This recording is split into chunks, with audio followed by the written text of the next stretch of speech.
ஓம் சாந்தி 19/4/2025 காலை முரளி. ஓம் சாந்தி. பாப்தாதா மதுபன். சிவத்தந்தை பிரம்மா தந்தையோட ஒரு அவதரிச்சு நமக்காக ஆசிரியராகி பாட இருக்க வந்திருக்கிறார். நம்மளாம் இறைமானவர்கள் மிக கவனமா ஆத்ம அபிமானி நிலையிலிருந்து இந்த ஞான முறையை நம்ம கேட்கலாம். பாபா சொல்றாங்க, இனிமையான குழந்தைகளே, எல்லையற்ற தந்தையிடம் நேர்மையாக இருந்தீர்கள் என்றால் முழுமையான சக்தி கிடைக்கும் சொல்றாரு. மாயை மீது வெற்றி அடைந்து கொண்டே இருக்க முடியும் சொல்றாரு. இப்ப நம்ம கிட்ட அந்த 5 விகாரத்தினுடைய நோய் இருக்கு, எல்லாருக்குள்ளாரையும் இருக்கும். அது 63 ஜென்மம் சம்ஸ்காரம் இல்லையா? அதனால அதை நம்ம மறைக்காம பாபாட்ட சொல்லிடணும். நம்ம மனுஷங்கள்ட்ட எல்லாம் சொல்ல தேவையில்ல, எந்த விஷயத்தையுமே மனுஷங்கள்ட்ட சொல்ல தேவையில்ல. பாபா கிட்ட அதுக்கு தான் லெட்டர் எதுங்க, சார்ட் வைங்கன்னு சொல்றாரு. அதனால நமக்கு என்ன பிரச்சனையோ அதை மற்றவங்கள கூட சொல்ல தேவையில்ல. நம்ம பாபா கிட்ட ஒரு நாள் உட்காந்து நீங்கள் என்னென்னலாம் பிரச்சனையோ அதெல்லாம் ஒரு லெட்டர்லாம் எழுதி நேர்மையாக சொல்லிடுங்க, பாபாட்ட சொல்லிடுங்க. பாபாட்ட சொல்லிட்டா உங்களுக்கு பாபா சக்தி கொடுப்பாரு. அப்படியே அந்த பலகீனெல்லாம் நமக்கு அழியறதுக்கான முழுமையான சக்தி கிடைக்கும். பாபா மீட்டு கூட அதனால தான் போகிறதே. அதனால தான் நம்ம அங்கே போனோன்னா அவர்கிட்ட அந்த பார்வை மூலமாக திருஷ்டி கொடுக்கும் போது தான் நமக்கு அந்த பாவங்கள்லாம் நீங்கிரும். நமக்கு அந்த மாயையை வெற்றி அடையிறதுக்கான சக்தி நமக்கு கிடைக்கும். அதனால தான் மதுபனுக்கு போகிறதே. நம்ம மாயை மீது வெற்றி அடைந்து கொண்டே இருக்க முடியுன்றாரு. அப்போதான் இந்த காமம், கோபம், பற்று, ஆசை, அகங்காரத்தை வெல்ல முடியும். இல்லைன்னா சாதாரண விஷயமே கிடையாது. ஏன்னா தேக அபிமானன்றது இன்னைக்கு நேற்று வரலை. அது 2500 வருஷம் நமக்கு அந்த தேக அபிமானம். அதனால அதை விடுறது ரொம்ப கஷ்டம். அந்த தேகாபிமானத்துலேருந்து தான் அந்த 5 விகாரமும் வருது. அந்த 5 விகாரம் குழந்தை குட்டி மாதிரி வருது. அதனால தான் இப்போ பாபா கிட்ட நேர்மையாக அதை சொல்லிடுங்க அப்படின்றாரு. கேள்வி: பாபாவிடம் என்ன ஒரு முக்கியமான அதிகாரம் இருக்கிறது? அதனுடைய அடையாளம் என்ன சொல்றாரு? அவர்கிட்ட ஒரு முக்கியமான அதிகாரமே இருக்குது. அதோடைய அடையாளம் பதில்: பாபாவிடம் முக்கியமாக ஞானத்தின் அதிகாரம் இருக்கிறது. ஞானம்னா பார்த்தீங்கன்னா அது பாபா தான் சொல்ல முடியும், வேற யாராலையும் சொல்ல முடியாது. அது மாதாஸ் தலையில கலசத்தை வச்சு மாதாஸ் மூலமா தான் சொல்ல வைக்கிறாரு. அந்த அதிகாரத்தை கொடுக்குறாரு.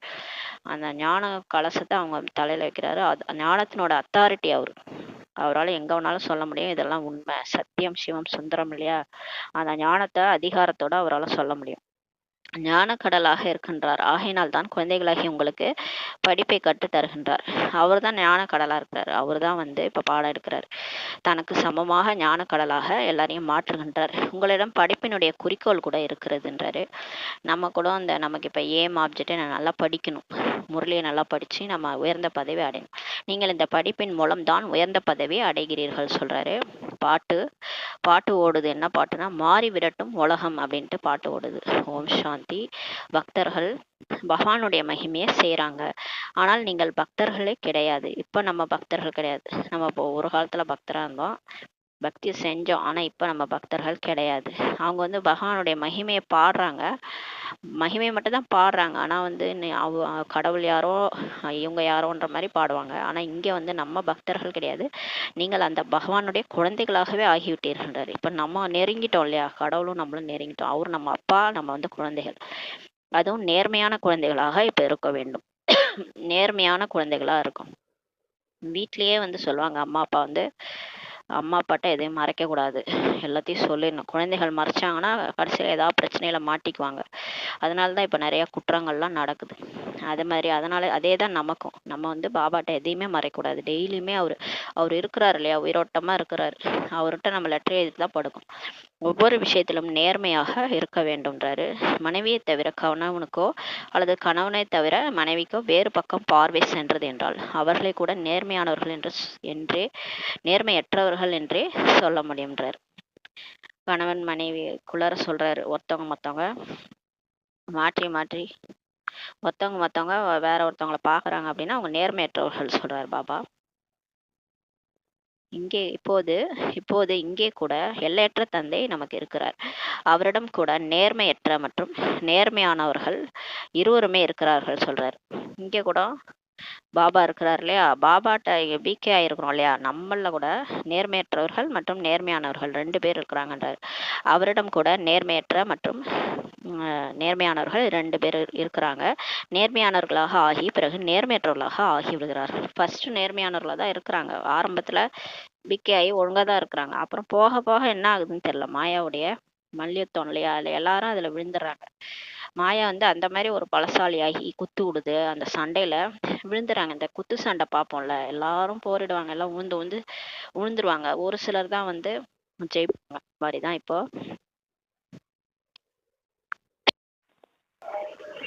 அந்த மாதிரிதான் இப்போ வந்து மாயாவோட இப்போ மல்யுத்தம் நடக்குது. அதுல வந்து நிறைய பேர் தோத்துடுறாங்க. அதனால பாபாட்ட நேர்மையானவரா இருக்கிறவங்க பிறகு நேர்மையற்றவர்களாக ஆகிறாங்கன்னு சொல்றாரு. பாபா தான் உயர்ந்த அதிகாரமுடையவர் இருக்கிறார். இப்போ உயர்ந்த அத்தாரிட்டி அவர் தான். அதனாலதான் சர்வ சக்திவான்ட்டு சொல்றாங்க. சர்வ சக்திவான்னா அல்மைட்டி அத்தாரிட்டி, எல்லா சக்திகளும் நிறைஞ்சவர், சர்வ சக்திவான் அல்லவா. எனவே அவருடைய குழந்தைகள் அப்படி இருக்க வேண்டும். அவர் அப்படின்னா அப்ப நம்ம எப்படி இருக்கணும்? புலிக்கு பிறந்தது எப்படி பூனையாகுமா? புலிக்கு பிறந்த குழந்தை புலியா தானே இருக்கும். அப்ப சர்வ சக்திவானோட குழந்தை நம்ம எப்படி இருக்கணும்? நம்மளை பார்த்தாலே எல்லாரும் ஆடி போயிடணும், மாயாலாம் ஓடி போயிடணும். அந்த மாதிரி நம்மளும் பாபா மாதிரி இருக்கணும் இல்லையா, அவரோட குழந்தை இல்லையா. கொஞ்சமாவது அந்த சாயல் நமக்குள்ளார தெரியணும்ல, ஆத்மாக்குள்ளார. பரமாத்மாவுடைய குழந்தை ஆத்மாவுக்கு அந்த சர்வ சக்திகளும் இருக்கணும். அப்பதான் மாயா பயந்து ஓடணும் நம்மளை பார்த்து. அதான் சொல்றாரு, பாபாவிடம் சக்தி இருக்கிறது. குழந்தைகளுக்கு ராவணன் மீது வெற்றி அடைவதற்கான யுக்தியை கூட இப்ப கூறுகின்றார். இப்ப நமக்கு யுக்தி கூட சொல்றாரு. ஆகையினால் அவரை சர்வ சக்திவான் என்றே சொல்லப்படுகிறதுன்றாரு. அதனாலதான் அவரு நமக்கு சக்தி கொடுக்குறாரு, யுக்தியும் கொடுக்குறாரு. அதனாலதான் அவரை சர்வ சக்திவான்ட்டு சொல்லப்படுகிறது. நீங்களும் சக்தி சேனைகள் அல்லவா. நம்ம கூட சக்தி சேனைகள் தான். நீங்கள் உங்களையும் சர்வ சக்திவான் என்றே சொல்லலான்றாரு, நம்ம கூட சொல்லிக்கலான்றாரு. ஏன்னா அவரோட குழந்தை இல்ல, அதனால நம்ம சர்வ சக்திவான் சொல்லிக்கலாம். பாபாவிடம் என்ன சக்தி இருக்கிறதோ அதை நமக்கு கொடுக்கிறார். அவர் நினைச்சாலே போதும், சிவபாபாவுடைய சக்தி நமக்கு வருது. நீங்கள் மாயை ராவணன் மீது எப்படி வெற்றி அடையலாம் என்று கூறுகின்றார். இப்ப நமக்கு சொல்றாரு, இப்ப மாயான்றது காமம், கோபம், பற்று, ஆசை, அகங்காரம். அது வந்து நமக்குள்ளாரையும் இருக்கும், வெளியில இருந்து வரும். வெளியில மற்றவங்க நம்ம கூட பழகிறவங்க எல்லாருக்குள்ளாரையும் அந்த விகாரம் இருக்கும்.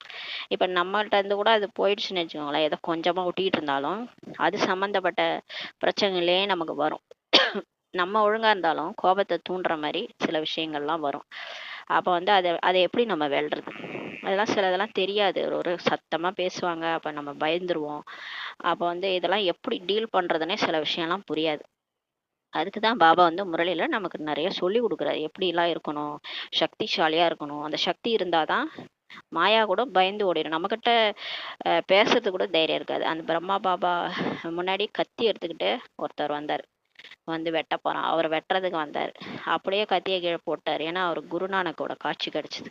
அப்ப பாபா வந்து என்னுடைய குழந்தை பிரம்மா பாபா வந்து, இவரு கூட என்னோட குழந்தை தான், பிரஜாபிதா இல்ல அவரு, இவரு கூட என் குழந்தை, அவர் நல்லா இருக்கட்டும். அப்புறம் பாபா நினைவுல அவருக்கு அப்படியே ஒரு திருஷ்டி தான் பார்த்தாரு. உடனே அவர் அப்படியே மயங்கிட்டார், அப்படியே அவர் காலில் வந்துட்டார். அப்ப எந்த அளவுக்கு பிரம்மா பாபாவுக்கு சக்தி இருந்தது, எப்படி அவர் வென்றாரு மாயை. அது மாதிரிதான் இப்ப நமக்கும் சொல்லி கொடுக்குறாரு, எப்படிலாம் மாயை வந்து வெல்லணும்ட்டு. ஏன்னா வரப்போற பரீட்சையில நிறைய டெஸ்ட் பேப்பர் வரும். நம்ம ஆரம்பத்துல கொஞ்சம் கொஞ்சமா டெஸ்ட் பேப்பர் வரும், போக போக பெரிய ரூபத்துல எல்லாம் வரும். அதனாலதான் இப்பயே சொல்லி கொடுக்குறாரு. அதுக்குதான் நம்மளை குழந்தை ஆக்கியிருக்கிறாரு. நீங்கள் மாயை ராவணன் மீது எப்படி வெற்றி அடையலாம் என்று கூறுகின்றார். எனவே நீங்களும் கூட சக்திசாலிகளாக ஆக வேண்டும்ன்றார். இன்னும் நீங்க வந்து பூனை மாதிரியே இருக்கக்கூடாதுன்றார். மாயா பூனை மாதிரி வந்து மியா மியானதுல அந்த மாதிரி மாயா மாதிரியே மாயா கூட சேர்ந்து பூனை மாதிரி இருக்கக்கூடாது. நம்ம எப்படி ஆகணும், புலி மாதிரி ஆகணும். அதனால இப்ப நீங்களும் கூட மாத்தாஸ்லாம் சொல்றாரு, மாத்தாசு சக்தி சேனைகள் எல்லாரும் நீங்க சக்திசாலிகளாக ஆகணும்ன்றாரு. பாபா ஞானத்தின் அதிகாரமுடையவராக இப்ப இருக்கிறார் இல்லையா, ஞானத்தின் அத்தாரிட்டியாக இருக்கிறார். நம்ம கையில ஞான வாள் இருக்கு, நம்ம ஏன் பயப்படணும்? ஞான கடல் அல்லவா. எப்படி அவர்கள் சாஸ்திரங்களின் பக்தி மார்க்கத்தின் அதிகாரமுடையவர்களாக இருக்கிறாங்களோ, அதுபோல இப்போது நீங்கள் சர்வ சக்திவானுடைய அதிகாரமுடைய ஞான கடலாக நீங்களும் இப்ப ஆகின்றீர்கள்ன்றாரு. அவங்க எப்படி சாஸ்திரம் சம்பிரதாயம் அதோடைய அதிகாரம் அத்தாரிட்டியா இருக்கிறாங்க, இங்க பாபா வந்து சர்வ சக்திகளின் அத்தாரிட்டியா நம்மளை ஆக்கியிருக்கிறார். ஞான கடலாவும் நம்மளை ஆக்குறாரு. அவர்கிட்ட இருக்கிற ஞானம் எல்லாத்தையும் நம்ம கிட்ட கொடுத்துட்டாரு இல்லையா. எதிர்காலத்துல என்ன நடக்க போகுது, அடுத்து இப்ப கலியுகம் முடிஞ்சு சொர்க்கம் வரப்போகுது, விநாசம் ஆக போகுது, இதெல்லாம் யாருக்குமே உலகத்துல தெரியாது. ஆத்மா பரமாத்மா டிராமா ஃபுல் ஸ்டாப் வைக்கணும், எப்படி ஜெயிக்கணும், இதெல்லாம் யாருக்காவது தெரியுமா? எந்த ஒரு யுக்தியும் யாருக்கும் தெரியாது. ஆனா நமக்கு தான் இந்த அத்தாரிட்டியா நம்மளை ஆக்கியிருக்கிறாரு. உங்களுக்கும் ஞானம் இப்போ கிடைக்கிறதுன்றாரு. இது பாடசாலையாகும். இதில் எந்த ஞானத்தை நீங்கள் படிக்கிறீர்களோ இதன் மூலம் நீங்கள் உயர்ந்த பதவி அடையலான்றாரு. இப்போ நம்ம இங்கே வந்து பிகே சென்டரில் நம்ம என்ன படிக்கிறோமோ அதன் மூலம் நம்ம ஹையஸ்ட்டு பதவி அடையலான்றார். இந்த ஒரே ஒரு பாடசாலை தான் உள்ளது, நீங்கள் இங்கே படிக்க வேண்டும், வேறு எந்த வழிபாடும் செய்ய வேண்டியதில்லை என்றார். நீங்க வேற எந்த வழிபாடும் போய் நம்ம பழையபடி அந்த கோயிலுக்கு போறோம் அதெல்லாம் செய்ய தேவையில்லைன்றார். உங்களுக்கு படிப்பின் மூலம் ஆஸ்தி இப்ப கிடைக்கிறது, குறிக்கோள் கூட நமக்கு இருக்குது, என்னன்னா தேவதை ஆகணும். பாபா ஞான கடலாக இப்ப இருக்கிறார் இல்லையா, அவருடைய படிப்பு முற்றிலும் வித்தியாசமானது என்பது குழந்தைகளாகிய நீங்கள் தெரிந்துள்ளீர்கள். அவர் வித்தியாசமான டீச்சர், அவர் வித்தியாசமா நமக்கு சொல்லி கொடுக்குறாரு. பாபா தான் ஞானக்கடல்.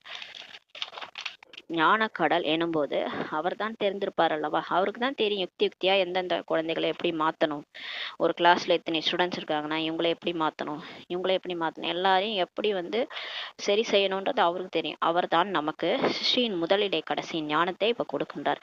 வேறு யாருமே இந்த ஞானத்தை கொடுக்க முடியாது. பாபா நேரடியாக ஞானத்தை கொடுத்து விட்டு பிறகு சென்று விடுகின்றார்.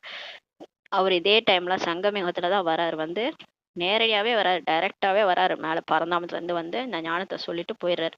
இந்த படிப்பினுடைய பலனாக என்ன கிடைக்கிறது என்பதையும் நீங்கள் தெரிந்துள்ளீர்கள்.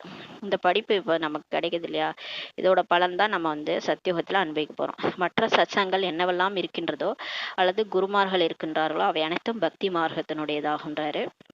மற்றபடி நீங்க போறீங்கல்ல சத்சங்கம், மற்ற குருமார்கள், அந்த மற்ற இன்ஸ்டிடியூஷன்லாம் நிறைய இருக்குது, அது எல்லாமே பக்தியினுடைய தான், பக்தியுடைய விஷயங்கள் தான் அங்க பேசுவாங்க. இப்போது உங்களுக்கு ஞானம் கிடைத்து கொண்டிருக்கிறதுன்றாரு. அவர்களிலும் யாராவது இவ்விடத்தை சேர்ந்தவர்களாக இருந்தால் வந்து விடுவார்கள் என்பதையும் தெரிந்துள்ளீர்கள். ஒருவேளை தேவதா தர்மத்தை சேர்ந்தவங்களா அங்க போயிருக்கிறவங்க இருந்தாங்கன்னா அவங்களும் ஒரு நாளைக்கு இங்க வந்துருவாங்கன்ட்டு நமக்கு தெரியும். ஏன்னா கடைசி கடை தான், எல்லாரும் இங்கதான் வந்துருவாங்க. குழந்தைகளாகிய நீங்கள் சேவைக்கான விதவிதமான யுக்திகளை உருவாக்கணுன்றாரு. இப்போ கொஞ்சம் கொஞ்சமா நம்மளை தயார் பண்ணிட்டு இருக்கிறாரு. அப்புறம் முழு வேகத்துல அப்புறம் ராஜ்யம் ஸ்தாபனை ஆகும்போது எல்லாரும் வருவாங்க இல்லையா, அப்ப நம்ம சேவை முழு வீச்சுல நடக்கும். அதுக்காக இப்ப விதவிதமான யுக்திகளை உருவாக்கணுன்றாரு. தங்களுடைய அனுபவத்தை சொல்லி அநேகருடைய பாக்கியத்தை இப்ப உருவாக்கணும். இப்ப நீங்க சும்மா இருக்கக்கூடாது, வாயெல்லாம் மூடிட்டு இருக்கக்கூடாது. நீங்க உங்க வாழ்க்கையில என்ன நடந்தது, ஞானத்தை கேட்டு நீங்க எவ்வளவு மாறி இருக்கிறீங்க, நீங்க எவ்வளவு ரிலாக்ஸ் ஆயிருக்கீங்க. நீங்க முன்னாடி பெரிய பெரிய பிரச்சனை, சின்ன சின்ன பிரச்சனைகள்லாம் ரியாக்ட் பண்ணீங்க, இப்போ பெரிய பெரிய பிரச்சனைகள்லாம் அசால்ட்டா நான் ஃபேஸ் பண்றேன் ஞானத்தை கேட்டு, என் கூட கடவுளே இருக்கிறாரு. இதெல்லாம் நீங்க அனுபவத்தை சொல்லணும், சொல்லி நிறைய பேரோட பாக்கியத்தை உருவாக்கணுன்றாரு. அதுதான் உண்மையான சேவை. இதைதான் நம்ம செய்யணும். சேவாதாரி குழந்தைகளாகி உங்களுடைய மனநிலை மிகவும் பயமற்றதாகவும் நிலையானதாகவும் மற்றும் யோகம் நிறைந்ததாகவும் இருக்கணுன்றாரு. இப்போ யாரெல்லாம் சேவை செய்றீங்களோ உங்க மனநிலை எப்படி இருக்கணும், பயந்துட்டு எல்லாம் இருக்கக்கூடாது. ஞானத்தை சொல்லும் போது பயத்தோட சொல்லக்கூடாது, யார் என்ன சொல்லுவாங்களோ அப்படின்னு. நம்ம பாபா எப்படி சொல்றாரு, சிங்கம் மாதிரி இருங்க, சிம்ம வாகினின்றாரு இல்லையா, சிங்கம் மாதிரி இருங்க. பொய் சொல்றாங்க, அவங்களே தைரியமா சொல்றாங்க நானே கடவுள்னு சொல்றாங்க. நீங்க கடவுள் யாருன்னு தானே சொல்ல போறீங்க, நானே கடவுள்னா நம்ம சொல்ல போறோம், உண்மையான கடவுள் யாருன்னா நம்ம சொல்ல போறோம். அதுக்கு ஏன் பயப்படணும், பயமற்றவராக இருங்க, நிலையானதாகவும் வச்சுக்கோங்க உங்க மனநிலைய, யோகம் நிறைந்ததாக எப்பயும் பாபா நினைவுல இருக்கணும்ன்றார். யோகத்திலிருந்து சேவை செய்தீர்கள் என்றால் வெற்றியும் கிடைக்கும்ன்றாரு. பாபா நினைவுல நீங்க என்ன சேவை பண்ணாலும் அது சக்சஸ் தான்.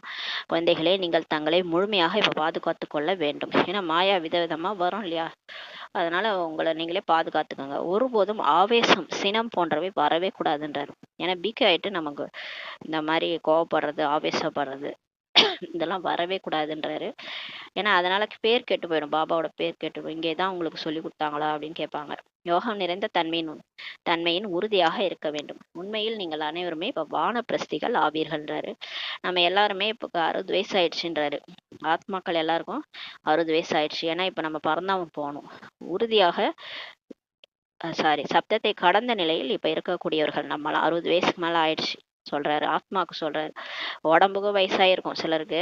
இப்போ சின்ன வயசா பிகேவா இருந்தா கூட அவங்களுக்கு கூட வானப்பிரஸ்த ஸ்டேஜ்ன்றாரு. ஏன்னா முயற்சி பண்ண டைம் இல்லைன்றாரு. வானப்பிரஸ்திகள் என்றால் சப்தத்தை கடந்த வீடு மற்றும் பாபாவை நினைவு செய்யக்கூடியவர்கள்னு அர்த்தம்ன்றார். வானப்பிரஸ்திகள்னாலே சப்தத்தை கடந்த வீடு, அதாவது பரந்தாமத்தையும் பாபாவையும் நினைவு செய்யக்கூடியவங்க தான் வானப்பிரஸ்திகள்ன்றார். இந்த நேரத்துல நம்ம அதை தானே நினைவு செய்யறோம், பரந்தாமும் பாபாவை தான் நினைவு செய்யறோம். இதை தவிர வேற எந்த ஆசையும் நமக்கு இல்லைன்றாரு. எங்களுக்கு நல்ல ஆடை வேண்டும், இவை அனைத்தும் மோசமான ஆசைகளாகுன்றார் பாபா.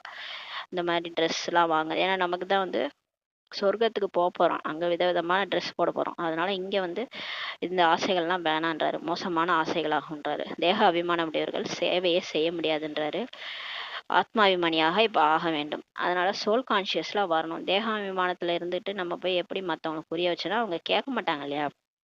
அதனால சொல்றாரு ஆத்மாபிமானியா இப்ப ஆகணும். பகவானுடைய குழந்தைகளுக்கு சக்தி வேண்டும்ன்றாரு. இப்ப நமக்கு சக்தி வேணும், பவர் வேணும். பவர் இருந்தாதான் நம்ம வார்த்தைகள் மற்றவங்க புரியும். யோகத்தினுடைய சக்தி ஆகுன்றாரு பாபா. நினைவு தான் அந்த சக்தி. அந்த சக்தியோட அந்த வாள்ல கூர்மை இருக்கும் போதுதான் அந்த ஞான அம்பு பாயும். அப்பதான் நிறைய பேர் வருவாங்க, கேட்பாங்க. இல்லைன்னா ஒண்ணுமே அந்த அந்த சும்மா அந்த ஞானம் இல்லாத அந்த கூர்மை இல்லாத அந்த வாளை வச்சு வெட்டணும்னா வெட்டாது இல்லையா. அட்டகத்தின்னு சொல்லுவாங்க. சுத்தமா ஒண்ணும் வெட்டாது அந்த கத்தி. ஏன்னா கூர்மை இல்லை, கூர்மை இல்லாத கத்தி வெட்டாது. அது மாதிரி நம்மளும் சும்மா ஞானத்தை வாயால சொல்லினே பண்டிதர் மாதிரி. ஆனா யாரும் மாற மாட்டாங்க, யாரும் நம்ம பேசுறதே கேட்க மாட்டாங்க. ஏன்னா வாள்ல கூர்மை இல்லை, பாபா நினைவு இல்லாம பேசுறது.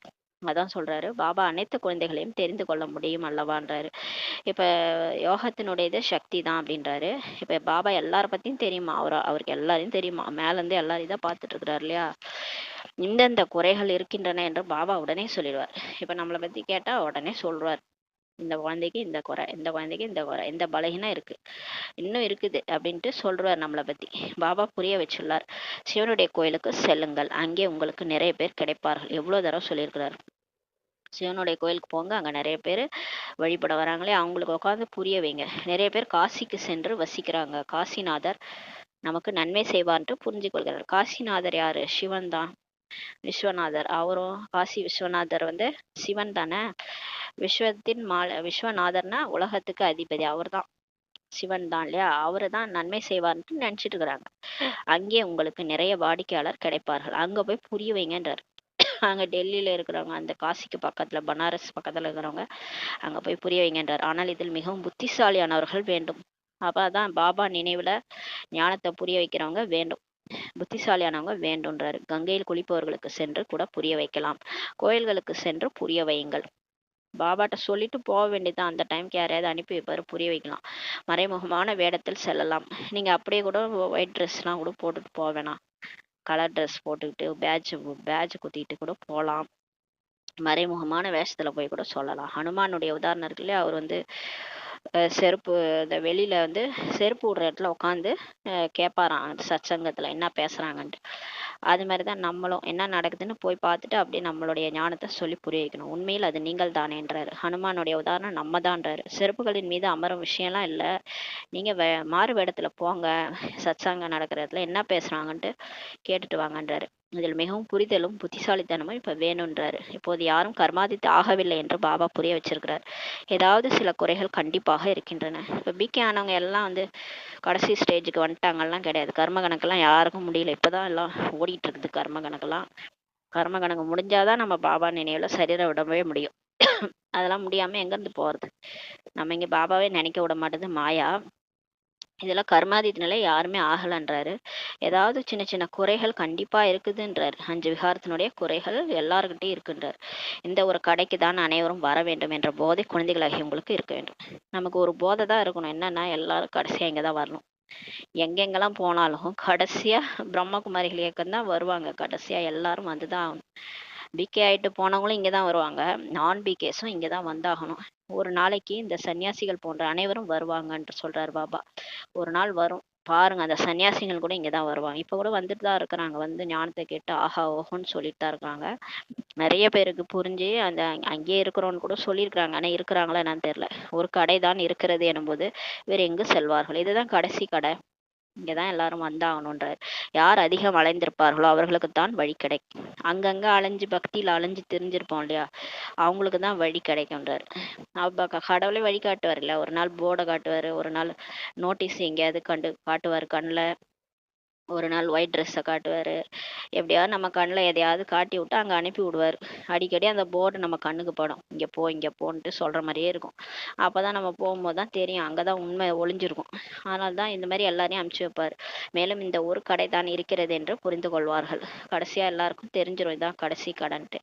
அனைவருக்கும் சத்கதையை வழங்கும் வள்ளல் ஒரு பாபா தான் ஆவார். இப்படி எப்போது போதை ஏறுகிறதோ அப்போது தான் அதன் உண்மையான விஷயம் இருக்கிறது சொல்றாரு பாபா. அதன் விஷயமே இருக்கிறது. இப்ப எப்ப எல்லாருக்கும் இந்த போதை வருதோ அப்பதான் அதோட உண்மையான விஷயம் இருக்கிறதுன்றாரு. பாபாவிற்கு இந்த கவலை தான் இருக்கிறது அல்லவா. இப்ப பாபாவுக்கு ஒரே கவலை தான். சிவபாபாவுக்கு என்ன கவலை, சிவபாபாவுக்கு ஒரு கவலை இருக்கான். அவருக்கே கவலை இருக்கான். என்ன கவலை? நான் தூய்மையற்றவர்களை தூய்மையாக்கி சாந்தி தாமம் சுகதாமத்தின் ஆசையை கொடுக்கத்தான் வந்துள்ளேன் சொல்றாரு. நான் வந்து தூய்மையற்றவர்களை தூய்மையாக்கணும். இங்க எல்லாம் தூய்மையற்றவர்களா அவரோட குழந்தைகள் தானே, எல்லா ஆத்மாக்களும். அவங்களெல்லாம் தூய்மையாக்கி அவங்களெல்லாம் சொர்க்கத்தினுடைய ஆசையை கொடுக்க தான் வந்திருக்கிறாரு. உங்களுடைய தொழிலும் இதுவே ஆகுன்றாரு. நான் அவருடைய தொழில் அதான்னா நம்மளுடைய அவர் பதித்த பாவனர், நம்ம மாஸ்டர் பதித்த பாவனர் சொல்றாரு. உங்களோட தொழிலும் இதுதான், பிசினஸும் அதான். அனைவருக்கும் இப்ப நன்மை செய்ய வேண்டும். இது பழைய உலகமாகுன்றாரு. இதனுடைய ஆயுள் எவ்வளவு? இந்த பழைய உலகத்தோட ஆயுள் எவ்வளவு? கொஞ்ச நாள் தான் இல்லையா? இன்னும் கொஞ்ச நாள், 5000 வருஷம் தான் டோட்டலு. கொஞ்ச நாள்ல இது அழிய போகுது. இந்த பழைய உலகம் அழிய வேண்டும் என்று கொஞ்ச நேரத்தில் புரிந்து கொள்வார்கள். எல்லாருமே புரிஞ்சுக்குவாங்க. ஏன்னா அந்த அளவுக்கு நடக்கிறத விஷயம்லாம் பார்த்தா இது அழிச்சே போயிடலான்னு தோணும். அந்த மாதிரி எல்லாருக்குமே தோணிடும். ஒரு மோசமா விஷயங்களா நடக்குது, இந்த இயற்கையும் சரியில்லை, வாட்டுது அப்படின்னா எல்லாருக்கும் என்ன தோணும்? அப்பா எப்பயா போனா போதுன்ற மாதிரி தோணும். அந்த மாதிரி எல்லாருக்கும் தோணிடும். அனைத்து ஆத்மாக்களுக்கும் இது புத்தியில் வரும்ன்றாரு பாருங்க. எல்லாருமே புரிஞ்சுக்குவாங்க, விநாசம் நடக்க போகுது, இந்த உலகம் அழிய போகுது, அனைத்து ஆத்மாக்களுக்கும் இது புத்தியில் வரும்ன்றாரு. புது உலகத்தின் ஸ்தாபனை நடந்தால்தான் பழைய உலகம் விநாசமாகுன்றார். ஆனா வந்து பழைய உலகம் உடனே விநாசம் ஆயிடாது. ஏன்னா புது உலகம் சொர்க்கத்தினோட ஸ்தாபனை நடக்கணும். அதுல யார் யார் நடிக்க போறாங்களோ அவங்களாம் வந்து ஞானம் எடுக்கணும், அவங்கெல்லாம் வந்து மாறணும், அவங்கெல்லாம் தூய்மை ஆகணும். அப்பதான் வந்து அவங்க கர்மாதித் ஆகணும்.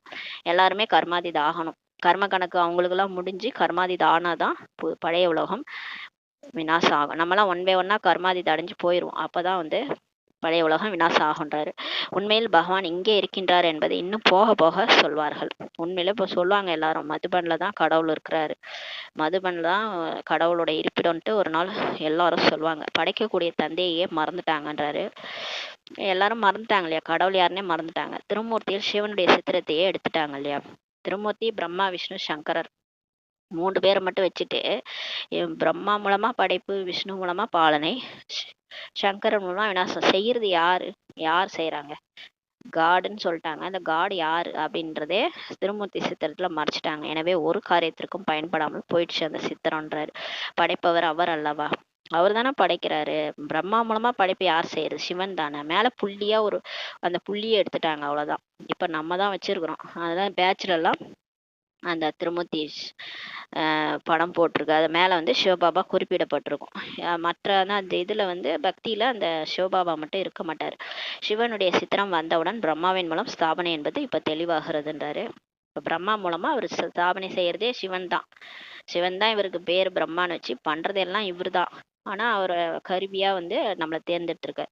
பிரஜாபிதா பிரம்மா இருந்தால் கண்டிப்பாக பிரம்மா குமார் குமாரிகளும் இருக்க வேண்டும்ன்றாரு. பிராமண குலம் அனைத்திலும் உயர்ந்ததாக இப்ப இருக்கிறது. எல்லாத்த விட உயர்ந்த குலம் பிராமண குலம்ன்றார். பிரம்மாவின் குழந்தைகள் இல்லையா, அதனால உயர்ந்தவர்கள். பிராமணர்களை எவ்வாறு படைக்கிறார் என்பதை கூட யாருமே தெரிந்திருக்கவில்லை என்றார். இந்த பிகேஸை எப்படி வந்து படைக்கிறாரு, எப்படி தேர்ந்தெடுக்கிறாரு, அது கூட யாருக்கும் தெரியாது. அவர் வாயுல கொட்டுறாங்கன்ட்டு சாஸ்திரத்துல எழுதியிருக்காங்க. அதாவது பிரம்மா வாயிலிருந்து கொட்டினாங்க பிராமணர்கள். வாயிலிருந்து எப்படி கொட்ட முடியும்? அவர் வாய் மூலமா ஞானம் கேட்டு பிறந்திருக்கிறாங்க. அது எப்படி படைக்கிறாருன்றது கூட புரிஞ்சுக்கல. பாபா தான் வந்து உங்களை சூத்திரனிலிருந்து இப்ப பிராமணர்களாக மாட்டுகிறார். இப்ப கடவுள் தான் வந்திருக்காரு, வந்து நம்மள அந்த சூத்திர நிலையில இருந்து இப்ப பிராமணரா பிகேவா மாத்துறாரு. இது மிகவும் சிக்கலான விஷயங்களாகும். ஆனா மாத்துறதுலாம் சாதாரண விஷயமா? ஒரு மனுஷனை வந்து மாத்துறதை யாரால முடியும்? ஒரு மனுஷனை மாத்த முடியாது. கடவுளால தான் இது முடியுன்றாரு. பாபா எப்போது நேரடியாக வந்து புரிய வைக்கிறாரோ அப்போதுதான் புரிந்து கொள்ள முடியும். இப்ப யார் சொன்னாலும் புரிஞ்சுக்க மாட்டாங்க. அந்த கடவுளே வந்து சிலரான கடவுளே சொன்னாலும் திருந்த மாட்டாங்க, அது வேற விஷயம். இவர் எப்ப நேரடியா வராரோ அப்போதான் புரிந்து கொள்ள முடியுன்றார். யார் தேவதையாக இருந்தார்களோ அவர்கள் சூத்திரர்களாக தான் இப்ப ஆகியிருக்கிறார்கள்ன்றாரு. இப்போது அவர்களை எப்படி தேடுவது என்ற யுக்திகளை இப்போ உருவாக்க வேண்டும். இப்ப நம்மளை வந்து கண்டுபிடிச்சாருல பாபா, அது மாதிரி இப்ப நம்மள மாதிரியே நம்மளுடைய சகோதர சகோதரிகள் ஒளிஞ்சிருக்கிறாங்க. எங்கேயோ மாறுவேடத்துல தேவி தேவதைகளா நடிச்சவங்க இருக்கிறாங்க. அவங்களெல்லாம் எப்படி கண்டுபிடிக்கிறது என்ற யுக்திகளை இப்போ உருவாக்கணும். இவர்கள் பிரம்மா குமார் குமாரிகள் என்று புரிந்து கொள்வது மிகவும் பெரிய காரியமாகுன்றாரு. எவ்வளவு நோட்டீஸ் போன்றவர்கள் விநியோகிக்கப்படுகிறது. ஆனால் பாபாவும் நோட்டீஸ்லாம் அச்சடிச்சு கொடுங்கன்றாரு. நிறைய கொடுத்தாச்சு. பாபா விமானத்துல இருந்து நோட்டீஸ் போடும்படி புரிய வச்சிடலார். பாபா சொல்றாரு பாருங்களேன், நோட்டீஸ் கையால கொடுத்த காலம் போச்சு, இப்ப விமானத்துல இருந்து கொட்டுங்கன்றாரு. அது எங்கேயாவது போய் விழுல, அங்க இருக்கிறவங்க துண்டு பிரசுரம் குறைந்தது நாளேடுகளின் ஒரு பக்கம் அளவிற்கு இருக்க வேண்டும்ன்றாரு. நோட்டீஸ் எப்படி தெரியுமா இருக்கணும்? 4 நியூஸ் பேப்பரில் ஒரு பக்கம் அளவுக்கு பெரிய நோட்டீஸாக போடுங்கன்றார். அதில் முக்கியமாக ஏணிப்படி போன்றவைகளும் வரலாம். அதில் ஏணிப்படி சித்திரம்லாம் போடுங்க. முக்கியமானது ஆங்கிலம் மற்றும் ஹிந்தி பாஷையாகுன்றாரு. முக்கியமானது மேலேருந்து போடும்போது இங்கிலீஷில் போடுங்க இல்லை ஹிந்தியில் போடுங்கன்றாரு. எனவே முழு நாளும் எப்படி சேவை அதிகரிப்பது என்ற சிந்தனை இப்போ இருக்க வேண்டும். எவ்வளோ சேவைக்கான யுக்தி சொல்கிறார் பாருங்க. முழு நாளும் இதே பற்றியே யோசிக்கணுன்றாரு. நாடகத்தின்படி முயற்சி நடந்து கொண்டிருக்கிறது. இப்போ எல்லாரையும் பாபா நான் முயற்சி பண்ண வச்சுட்டு தான் இருக்கிறாரு, இல்லைன்னா இல்லை, எல்லாரையும் மாற்றிட்டு இருக்கிறாரு. இவர்கள் நன்றாக சேவை செய்கிறார்கள், இவர்களுடைய பதவி உயர்ந்ததாக இருக்கும் என்று புரிந்து கொள்ளப்படுகிறதுன்னு சொல்றாரு. அவரே சொல்றாரு, சிலர் நல்லா சேவை செய்யறாங்க, அதை ஹாஞ்சி போடுறாங்க, பாபா என்ன சொன்னாலும் கேட்குறாங்க, அதனால அவங்க பதவி உயர்ந்ததாக இருக்கும்ட்டு புரிந்து கொள்ளப்படுகிறதுன்றார். ஒவ்வொரு நடிகருக்கும் அவரவருடைய நடிப்பு இருக்கிறதுன்னு சொல்றாரு. எல்லாருமே அவங்கவுங்க பார்ட் தான் ப்ளே பண்ணுவாங்க. ஆத்மாவில் என்ன இருக்கோ அதுதான் அவங்க ப்ளே பண்ணுவாங்க. நம்ம ஒன்று சொன்னால் அதெல்லாம் அவங்க கேட்க மாட்டாங்க. பாபாவே சொல்லி மாற்றினா தான் உண்டு. அவங்க என்ன ஆக்டராக அவங்களுக்கு என்ன ரோல் இருக்கோ அதான் ப்ளே பண்ணுவாங்க. இந்த வரியையும் கண்டிப்பாக எழுத வேண்டும் சொல்கிறாரு. நோட்டீஸ்லேயே சொல்கிறாரு, ஒவ்வொரு நடிகரும் அவங்கவுங்க நடிப்பு நடிக்கிறாங்கன்றத எழுதுங்க. பாபாவும் கூட இந்த நாடகத்தில் நிராகார உலகத்திலிருந்து வந்து பௌதீக உடலை ஆதாரமாக எடுத்து நடிப்பை இப்போ நடிக்கிறார். இப்போ சிவபாபா கூட ஒரு நடிப்பு இருக்கு. அவர் என்ன நடிப்பு இருக்குன்னா, கீழே வந்து இப்போ மேலேருந்து வந்து கீழே வந்து பிரம்மா பாபா உடல் பௌதீக உடல்ல ஆதாரமா எடுத்து நடிப்பு நடிக்கிறார். யார் யார் எவ்வளவு நடிப்பை நடிக்கிறார்கள் என்பது இப்போது உங்களுடைய புத்தியில் இருக்கிறது. எனவே இந்த வரியும் முக்கியமானதாகும். இந்த வரியெல்லாம் நோட்டீஸ்ல போடணுன்றாரு. பாருங்க, எல்லாத்தையும் அவரே சொல்லிட்டாரு. இதை தான் நம்ம அதில் போட சொல்றாரு. இந்த சிருஷ்டி சக்கரத்தை தெரிந்து கொள்வதன் மூலம் மனிதர்கள் சுயதர்ஷன சக்கரதாரிகளாக ஆகி சக்கரவர்த்தி ராஜாவாக உலகத்திற்கு எஜமானர்களாக ஆக முடியும் என்று நிரூபித்து இப்ப சொல்லணுன்றாரு. இப்ப இந்த சிருஷ்டி சக்கரம் ஞானம் இல்லையா இருக்கு இல்லையா, இதை நம்ம தெரிஞ்சுக்கிறது மூலமா நம்மளும் சுயதர்ஷன சக்கரதாரியா ஆக முடியும். ஆகி நம்ம வந்து சக்கரவர்த்தி ராஜாவா ஆக முடியும் அப்படின்றத நீங்க நிரூபித்து எல்லாருக்கும் புரிய வைக்கணும்னு சொல்றாரு. உங்களிடத்தில் முழு ஞானமும் இருக்கிறது அல்லவா? பாபாவிடம் கீதை ஞானம் தான் இருக்குது. இதன் மூலம் மனிதர்கள் நரனிலிருந்து நாராயணாக இப்ப ஆகிறாங்கன்னு சொல்றாரு பாபா. இந்த கீதா ஞானத்தின் மூலம்தான் மனிதர்கள் நலனிலிருந்து நாராயணா ஆகிறாங்க. முழு ஞானமும் இப்ப புத்தியில் வந்து விட்டால் பிறகு முழு ராஜ்யமும் வேண்டும்னு சொல்றாரு. இப்ப முழு ஞானமுமே நமக்கு புத்தியில வந்துருச்சுன்னு வச்சுக்கோங்களேன், முழு ராஜ்யமும் வேண்டும்ன்றாரு. இந்த பாயிண்ட் பாருங்க, சிந்திக்க வேண்டியதா இருக்குது. முழு ஞானமும் நம்ம எல்லார் புத்தியில வந்துருச்சுன்னா முழு ராஜ்யமும் வந்துரும்ன்ற சொல்ற மாதிரி இருக்கு. எனவே குழந்தைகள் இப்படி எல்லாம் சிந்தனை செய்து பாபாவின் சேவையில் இப்ப ஈடுபட வேண்டும்ன்றாரு. ஜெய்ப்பூரிலும் கூட ஆன்மீக அருங்காட்சியகம் மியூசியம் எப்போதும் நிரந்தரமாக இருக்குன்றாரு. ஜெய்ப்பூர்ல இந்த மியூசியம் வந்து எப்பவுமே திறந்திருக்கும். இதை புரிந்து கொள்வதன் மூலம் மனிதர்கள் உலகத்திற்கு எஜமானர்களாக ஆகலாம் என்று அங்கு எழுதப்பட்டுள்ளது. யார் பார்க்கிறார்களோ அவர்கள் ஒருவர் மற்றவருக்கு சொல்லி கொண்டே இருப்பார்கள். அதனால திறந்து வைங்க. அப்ப யார் ஒருத்தவங்க பாக்குறாங்களோ அவங்க போய் மற்றவங்களை கூட்டு வருவாங்க, இப்படியே பார்க்கலான்றாரு. குழந்தைகள் எப்போதும் இவங்க சேவையில இருக்கணும். எங்க ஜெய்ப்பூர்ல மம்மாவும் கூட சேவையில் இருக்கிறார். அவர் எவ்வாறு நியமிக்கப்பட்டுள்ளார்? சரஸ்வதி யார் என்பதெல்லாம் சாஸ்திரத்துல இல்லவே இல்லை. பிரஜாபிதா பிரம்மாவிற்கு ஒரு குழந்தை தான் இருந்திருப்பாரா என்ன? அநேக குழந்தைகள் அநேக பெயருடையவர்கள் இருப்பார்கள் அல்லவா? அவர் தத்தெடுக்கப்பட்டவராக இருந்தார். மம்மா கூட சரஸ்வதி, அவங்க சரஸ்வதி. ஆனா அவங்கள பத்தி சாஸ்திரத்துல இல்லை. அவங்க வந்து குழந்தை தான், பிரம்மா பாபாவுக்கு குழந்தை. அவர் வயசானவர். அவருக்கு சரஸ்வதி இளமையா காமிச்சிருப்பாங்க பக்தியில. அப்ப அவருக்கு ஒரு குழந்தை மட்டும் இருந்திருக்க மாட்டாங்க. நம்ம எல்லாருமே அவர் குழந்தைகள் தானே. தத்தெடுக்கப்பட்டவராக தான் மம்மாவும் இருந்தார். எப்படி நீங்கள் தத்தெடுக்கப்பட்டவராக இருக்கிறீர்களோ அப்படி ஒரு தலைவர் சென்று விடுகிறார் என்றால் பிறகு வேறொருவர் நியமிக்கப்படுகிறது. இப்ப மம்மா கூட நம்மள மாதிரிதான் தத்தெடுக்கப்பட்டவரா இருக்கிறாரு. இப்ப ஒருத்தவங்க போயிட்டாங்க, ஒரு தலைவர் போயிட்டாருன்னா இன்னொரு தலைவரை நியமிக்கப்படுறாங்க இல்லையா? பிரதம மந்திரியையும் மற்றொருவரை நியமிக்கிறார்கள். இப்போ ஒரு பிரைம் மினிஸ்டர் போயிட்டாருன்னா இன்னொரு பிரைம் மினிஸ்டர் நியமிக்கிறாங்க. தகுதியானவர்களாக புரிந்து கொள்ளப்படுகிறது. ஆகினால் தான் அவரை விரும்புகிறார்கள். பிறகு பதவி காலம் முடிந்து விடுகிறது என்றால் பிறகு மற்றொருவரை நியமிக்கிறாங்க இல்லையா?